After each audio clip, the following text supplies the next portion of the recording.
खट्टा खाने वाली चुड़ैल। रात को अचानक राधिका मौसी को किचन से कुछ गिरने की आवाज आई। उन्होंने बाहर निकल के देखा तो किचन में उन्हें कोई सफेद साड़ी में दिखा। वो चीख पड़ी, हे भगवान, आलतू जलाल तू आई बला को टाल तू, आलतू जलाल तू आई बला को टाल तू। राधिका मौसी को चीखते सुनकर श्रवण बाहर आता है भागते हुए। अरे माँ, क्या हुआ? क्या देख लिया? दादी माँ आ गई क्या सपने में? अरे बेटा, रसोड़े में देख तो कौन है? श्रवण रसोड़ी में झांक कर देखता है और उसे कोई नहीं दिखता अंदर। रसोड़ी में तो कोई नहीं है माँ। कोई सफेद साड़ी में नहीं है क्या? नहीं माँ, कोई भी नहीं है। चिल्लम चिल्ली की आवाज सुनकर काजल भी वहाँ आ जाती है। अब क्या हो गया माँ जी? अरे बेटा, रसोड़ी में एक चुड़ैल थी सफेद साड़ी में।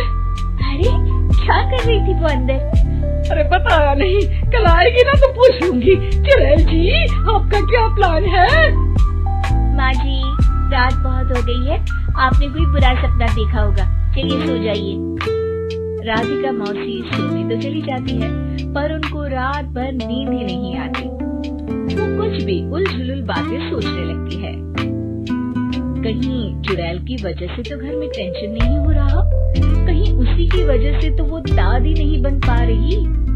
सुबह जब राधिका मौसी रसोड़े में छानबीन करती है तो पाती है कि नींबू का अचार गायब है। चुड़ैल नींबू का अचार ले गई? मुझे तो ठीक नहीं लग रहा कुछ। चुड़ैल को भी पता है कि जिंदगी का असली मजा तो खट्टे में ही है। राधिका मौसी झट से श्रवण को फोन कर देती है। बेटा, मुझे समस्या समझ में आ गई है, हमें एक तांत्रिक की जरूरत है। अरे क्या बोल रही हो माँ, तांत्रिक की क्या जरूरत है? आप पूजा पाठ तो कर ही रही हो ना। आलतू जलालतू मंत्र सारे फालतू जैसे कुछ मंत्र पढ़ो, चली जाएगी अपने आप चुड़ैल। अरे नहीं बेटा, कभी चुड़ैल को कम नहीं समझते। अरे तुझे पता भी नहीं चलेगा कि कभी वो छल करके काजल की जगह घर की बहू खुद बन जाएगी। क्या माँ, कुछ भी बोल रही हो?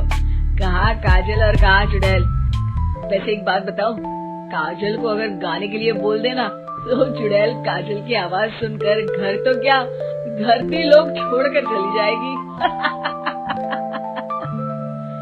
तुम ना पढ़े लिखे बच्चे हर चीज को मजाक समझते हो। तुम रहने दो, मैं खुद ही तांत्रिक को बुला लेती हूँ। अच्छा सुन, शाम को इमली लेके आना। क्या है कि चटनी खाए बहुत दिन हो गए है ना? नहीं माँ, इमली तांत्रिक से ही मंगवा लो ना, आटा वगैरह भी उसी से पिसवा लेना। देखो मुझे काम करना है। श्रवण रात को कई तरह की सब्जियों के साथ माँ के कहने पे चटनी के लिए इमली भी ले आया था, लेकिन राधिका मौसी के दिमाग में अलग ही फिल्म चल रही थी। उन्हें अब सिर्फ शक ही नहीं यकीन होने लगा था कि शायद चुड़ैल ने श्रवण पर अपना जाल बिछा दिया था, जिस वजह से श्रवण उनकी बात ही नहीं मान रहा था। पर कोई नहीं, आने वाली रात में राधिका मौसी खुद तैयार हो गई चुड़ैल को पकड़ने के लिए। रुद्राक्ष की माला, तुलसी का पत्ता, हनुमान चालीसा सब हाथ के पास ही था, बस चुड़ैल का इंतजार था। और जैसा राधिका मौसी ने सोचा था वैसा ही हुआ। वो चुड़ैल उस रात भी आई, पर वो राधिका मौसी से तेज निकली और राधिका मौसी के उससे पकड़ने के पहले ही वो भाग खड़ी हुई। जरूर बहू पे साया है उस चुड़ैल का, तभी तो श्रवण के कमरे में गई है। और अगली सुबह राधिका मौसी पिछली रात हुए हमले में किन चीजों का नुकसान हुआ उसका हिसाब लगा रही थी। उनके खेमे से एक आम के अचार की शीशी भी गायब हो चुकी थी और वो इमली भी जो कल श्रवण लेकर आया था। राधिका मौसी इस बारे में सोच ही रही थी कि श्रवण जल्दी से रसोड़े में आकर दवाइयों की पोटली ढूंढने लगता है। अरे बेटा, क्या हो गया? अब माँ, वो काजल की तबीयत खराब है, बहुत घबराहट हो रही है उसे। हे भगवान, मैंने पहले ही कहा था कि तांत्रिक को बुला लेते हैं, पर नहीं। अब देखो, उस चुड़ैल ने काजल को अपने वश में करना शुरू भी कर दिया है। हालांकि श्रवण भूतों में विश्वास नहीं करता था, पर अब वो भी डर जाता है। और राजी हो जाता है एक तांत्रिक को बुलाने के लिए। कुछ ही घंटों में तांत्रिक आ जाते हैं और राधिका मौसी तांत्रिक जी को सब बता देती है। घोर संकट, घनघोर संकट, चुड़ैल को मारू जोर चाकट, ओम भट स्वाहा खटखा के आहा। अरे ये क्या मंत्र है? मेरे खुद के ओरिजिनल मंत्र है, कल रात को ही लिखे हैं, अच्छे लगे तो दाद चाहूंगा। एक और मंत्र सुनो। अर्ज किया है आब्राकडाब्रा, दिल्ली बम्बई आगरा, चंदा मामा सोवरले सुरन मामू जारा। ये मंत्र है? अरे कोई 40 वालीसा पढ़ो ना। वक्त कम है, 40 नहीं पड़ेंगे, 20-25 में काम चलाना पड़ेगा। अलग निरंजन जाके लंदन, मुफ्त का मंजान घिस मेरे नंदन।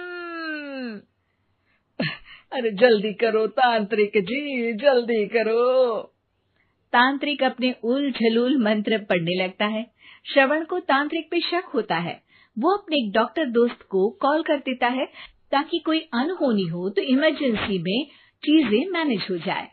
तांत्रिक धुनी रमाता है, जिसकी वजह से कमरे में काफी धुआं हो जाता है और जिसकी वजह से बहू की घबराहट बढ़ जाती है। अब भागेगी चुड़ैल। हाँ। बहू खांसते हुए धुएं से बचने के लिए बाहर चली जाती है। अरे भाग रही है, भाग रही है। पीछे पीछे श्रवण भी जाता है। बहू एक सोफे पर बैठ जाती है। तभी डॉक्टर दोस्त आ जाते हैं और श्रवण को पानी लाने के लिए कहते हैं। थोड़े चेकअप के बाद डॉक्टर कहते हैं, मेरे हिसाब से जाप का काम पूरा हो गया है। क्या मतलब? अरे कुछ भी नहीं माँ, कोई चुड़ैल नहीं है, खुशखबरी है, अब दादी बनने वाली है।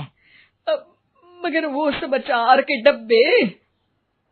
श्रवण दोनों अचार के डब्बे अपनी माँ को दिखाता है, जो कि उनके बिस्तर के नीचे छुपे हुए थे।